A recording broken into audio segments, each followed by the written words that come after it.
ব্র্যাকের নাম শুনেছি, ওনারা 15,000 স্কুল চালায় আফগানিস্তানে। আমাদের রিসার্চ টিম আমাদেরকে জানালো। উই অ্যাপ্রিশিয়েট, চমৎকার কাজ। তো এই কনভেনশনাল এই সমস্ত উদ্যোগের পাশাপাশি আমরা যদি আমাদেরকে কোশ্চেন করি যে আমাদের স্কুল কোথায়, এরকম যে আমাদের কোনো একটা কারিকুলাম বেসড 10,000 স্কুল আমরা এখানে চালাই, বাংলাদেশের বর্ডার ছাপিয়ে আমরা অন্য দেশে যে 20,000 স্কুল চালাই, আমরা কেন করতে পারলাম? আপনারা ইতিমধ্যে শুনেছেন যে হাসানা ফাউন্ডেশন আমরা শিক্ষা নিয়ে কাজ করি, একটু একটু করে বিভিন্ন প্রজেক্ট আমরা পরিচালনা করছি।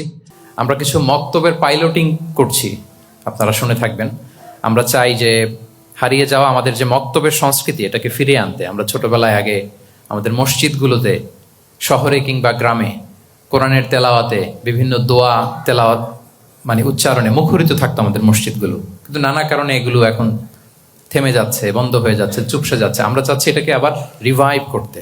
শুধু কোরআন শিক্ষার মধ্যেই না, আমরা চাচ্ছি একটা আলাদা আধুনিক মক্তবের জন্য একটা ডেডিকেটেড কারিকুলাম প্রণয়ন করতে, যেখানে কোরআন শিক্ষার পাশাপাশি নৈতিক মূল্যবোধ, যেখানে ভ্যালিউজ, মোরালিটি, এই বিষয়গুলো আমরা ইনক্লুড করব।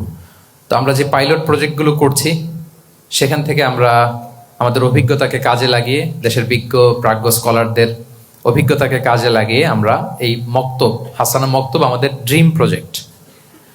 তো আমরা ব্র্যাকের নাম শুনেছি, ওনারা 15,000 স্কুল চালায় আফগানিস্তানে। আমাদের রিসার্চ টিম আমাদেরকে জানালো। উই অ্যাপ্রিশিয়েট, চমৎকার কাজ।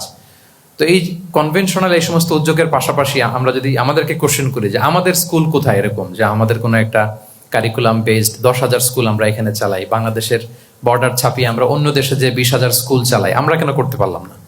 এটা কিন্তু অনেক বড় একটা কোশ্চেন আমাদের প্রতি।